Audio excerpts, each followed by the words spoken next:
Alright, in this video we're going to talk about four different kinds of coordinate systems. We have our typical coordinate system, which is called the Cartesian. We have polar coordinates.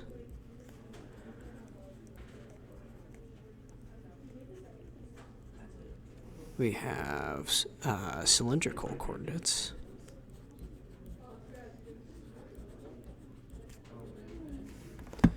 And we have spherical coordinates.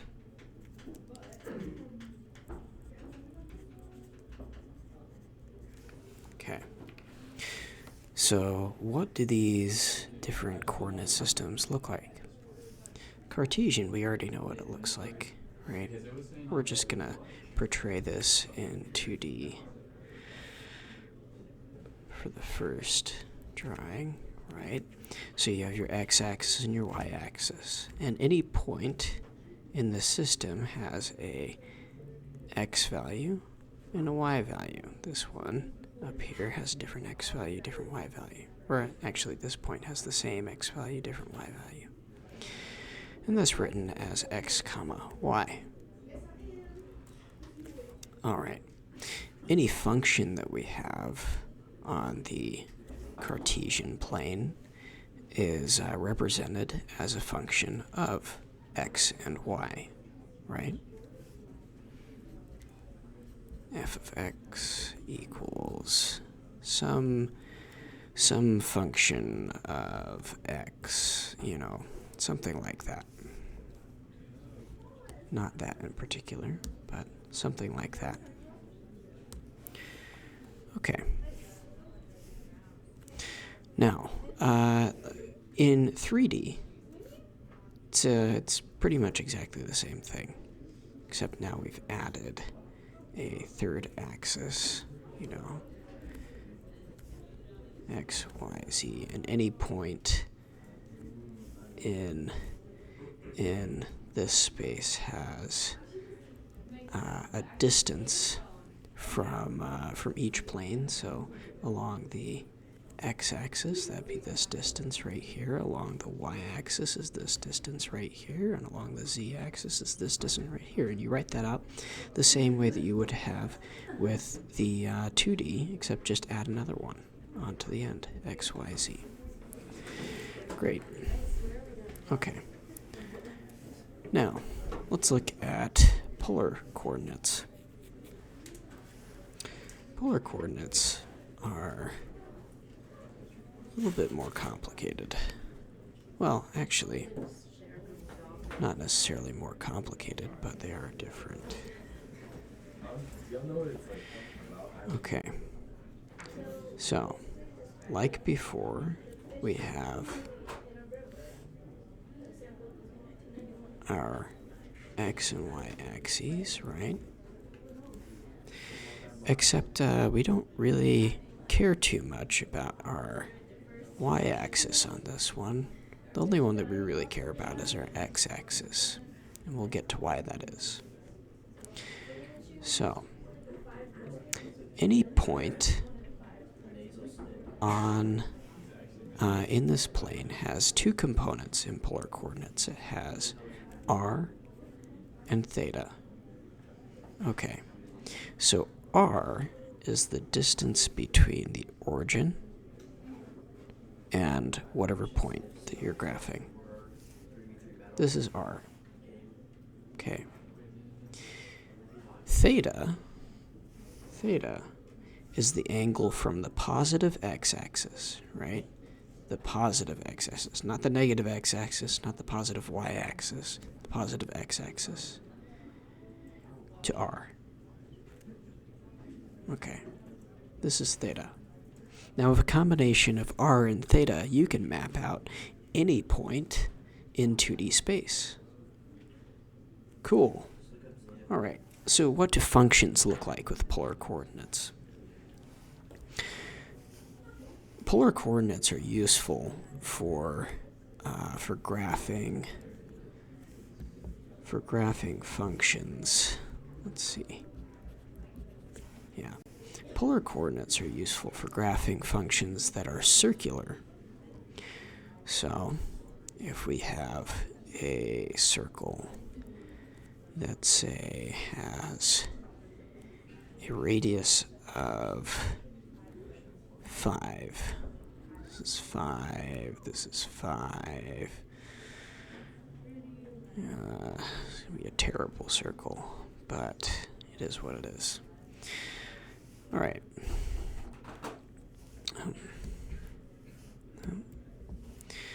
Okay. So r is 5, and theta, though, we have this point. For this point, r is 5. For this point, r is 5. For this point, r is 5. For every single point along the circle, r is 5. But theta is different. Theta is actually free to rotate around the whole circle. Now, theta in radians goes from 0 to 2 pi, right? 0 being there is no angle, all the way around to 2 pi being the whole circle. 2 pi. Okay. So, how would we write this equation? Well, we would say r equals 5, and theta is greater than or equal to 0, and less than or equal to 2 pi. It's that simple. It is that simple. There's nothing else to it. All right. Now, what if this circle, bear with me, what if this circle is filled in? What if we need to figure out what if instead of just the line on the outside, it's also the inside? Well, in that case, r is no longer just 5. R is any point that's less than 5, too. It's any point that's inside of the circle, So r can be any number between 0 and 5. So let's rewrite our equation for that. R is greater than or equal to 0 is less than or equal to 5. Nice. Okay, so now we have polar coordinates, and we have Cartesian coordinates down. We have cylindrical and spherical. All right, so just looking at the name for cylindrical, we can already kind of guess what that's going to be. Polar coordinates only work in 2 dimensions. You don't really have them for 3 dimensions because they don't account for a 3rd dimension. They only account for 2 dimensions. Cylindrical coordinates are for 3 dimensions. So let's get our 3 axes in here. X, Y, Z. And this time we have for any point, right? Let's put a point out here, right? We have r, which is our distance from the z-axis, right? R. We have theta, which is our angle from the x-axis, right? Because you have this plane right here. It's kind of where the x-axis lives, is this whole plane.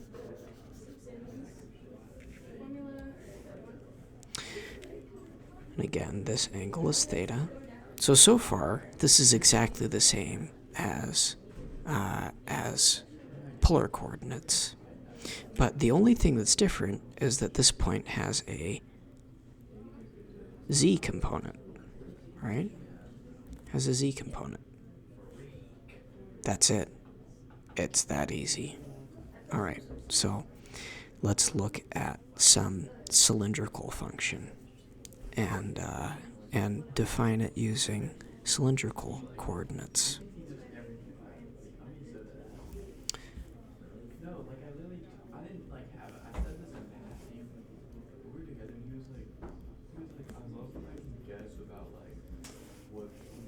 Cylindrical.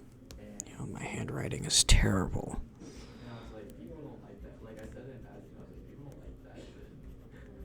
Okay, that's a little bit better. All right. So let's look at this function.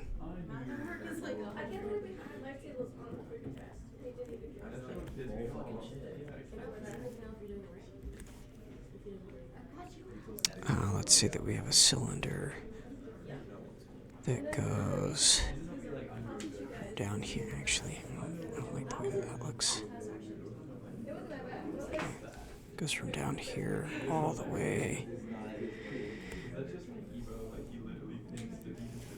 up to here. Okay, it's a terrible cylinder. I hate this cylinder. Whatever. Okay, say that it has a radius of 2. So, say that that is r, and r equals 2. In this case. Actually, we don't want to write it like that. Let's call this distance c instead. C equals 2. Okay, so we already know that just like our polar coordinates, we need to have a theta value and we need to have an r value, right? Let's say this cylinder is a solid. You know, it's filled in. It's got volume inside of it.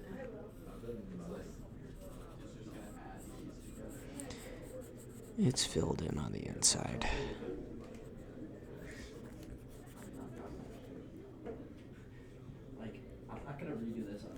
Okay.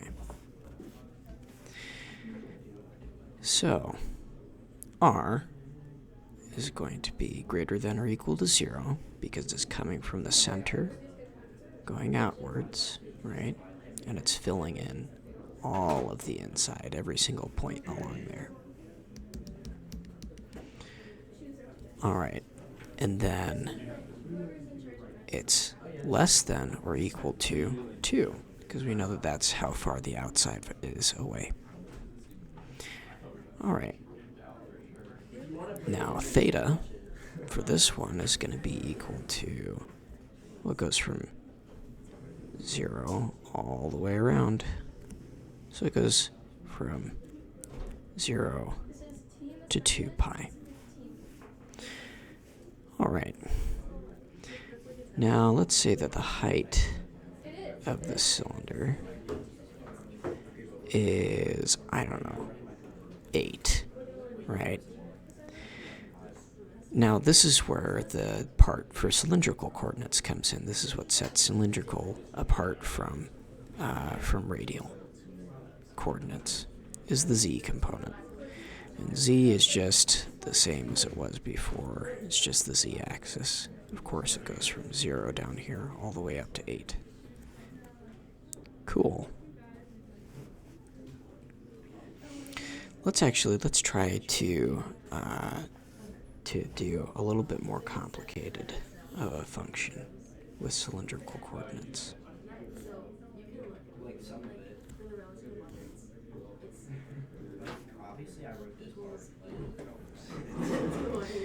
Let's do something that looks like this. Let's say we got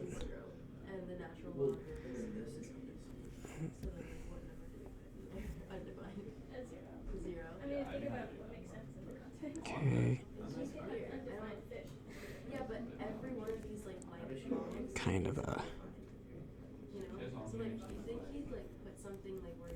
Kind of a quarter of a ring here, right? Okay.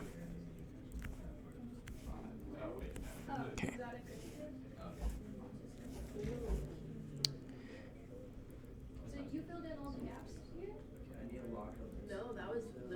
Okay. And just to clarify a little bit, if we were looking at this shape from above, draw that, what that would look like. Okay. If we were looking at this shape from above, it would look like this. If I could draw, yeah, look like this, like a quarter of a ring. You know, Just this section, though. Okay. So, how we define our bounds for this? Well, let's start with giving us some more dimensions here. So let's say that this is 2, and this is 1.5, and this is, 2.5. All right. So, R goes from, well, what's our lower bound on this? Well, we start at this distance, 2. So 2 is our lower bound. And then where does this actual volume end? It ends at 1.5 after that, so 3.5. All right. Now, what about theta? Now remember, we measure theta from the positive x-axis. So we don't start here, we start here. Alright, so we've already rotated by 1/2 pi to get from here to here. Alright, so our solid starts at pi over 2. Alright, and it goes to, well, it goes by another 1/2 pi. So it goes all the way to pi, because you remember this rotation right here, 180 degrees, that's pi. Okay. So theta is greater than pi over 2 and is less than pi. Great. So theta is defined. What's the only thing that we have left? Z. Z is greater than or equal to 0 in this case, and is less than or equal to, what's the height of the solid? 2.5. Easy. Okay. Now, the last one that's left is, let's go back to here, spherical coordinates. Now, spherical coordinates are just another level of complexity on top of what we already had. This time, we're getting rid of z coordinate, just like we got rid of the x and y coordinates, and we're replacing it with something else. So we have x, y, z. But those are really just for orientation at this point, because we're not going to actually be using any of those axes to describe any of the points or functions that we graph on this plane, or on this in this area. So now let's have a sphere. Okay, that's a terrible sphere. I wish. Okay. Alright. And that's just to show that this is a sphere. Okay. So we have a sphere. Let's say that it's solid. You know what? I'm going to make this sphere purple.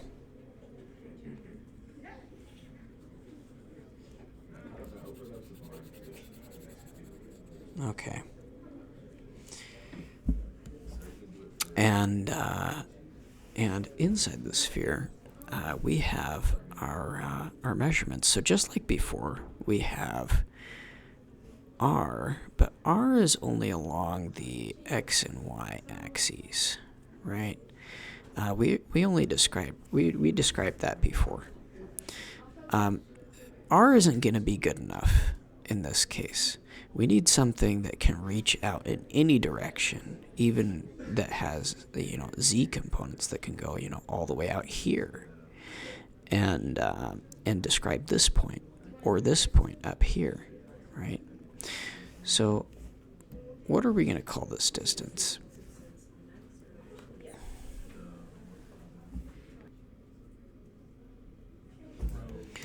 All right. Correct me if I'm wrong, but I believe that this is represented by rho, which is this character right here. Yeah, so rho is the distance from the center to any point on this sphere, or any point in 3D space, right? If we wanted to define this point out here using spherical coordinates, then this distance would be rho, right? Okay. Now, what else do we need, though, to describe that point? Well, let's draw some axes just to do that individual point, like we were.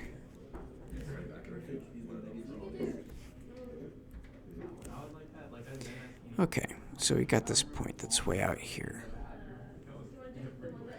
This distance here is rho, right? But this also has, let's say that it has some projection, right? Let's give it a shadow on the xy plane. All right, going straight down there. Okay. This shadow, this is where R is. R lives down here at this shadow, right? We don't really care about that, but it's a fun fact. R lives down there on that shadow. The angle between X and R, we already know, is theta. Theta is important. Okay. And we have one more component that we're adding here, because you remember we had to get rid of z, but we need to have another thing to replace it. That is this angle right here. This angle is phi. Phi, however you pronounce it. So between the three of these, we have this coordinate. This coordinate has coordinates rho, phi, theta. Nice.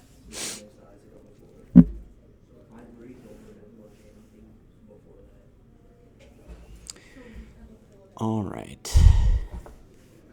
Let's look at some functions that would be. Let's look at some functions that would be in spherical coordinates. So again, let's go back to. Well, you know what? Let's do kind of a half sphere.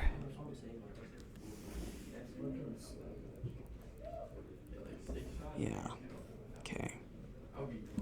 And here's our axes.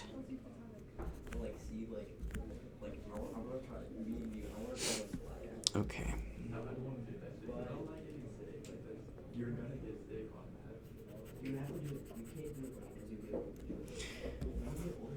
All right.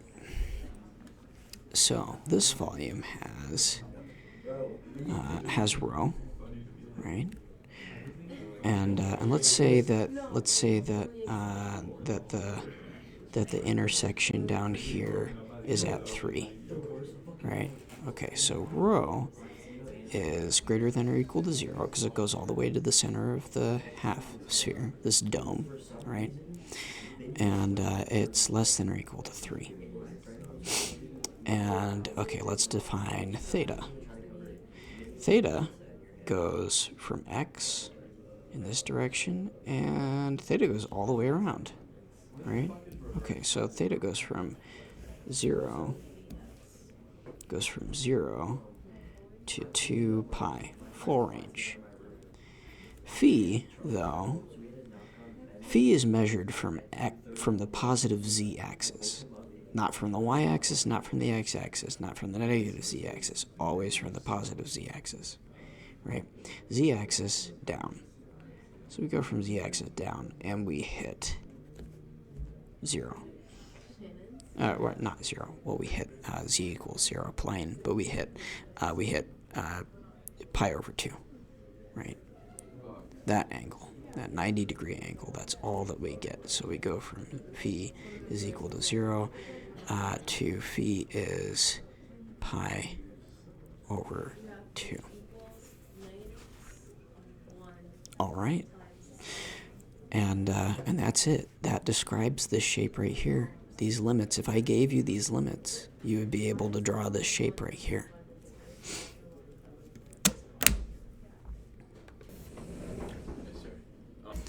Alright, so just to review, we went over Cartesian coordinates, which you already know how to do, polar coordinates, which were a radius and an angle can define any point in 2D space.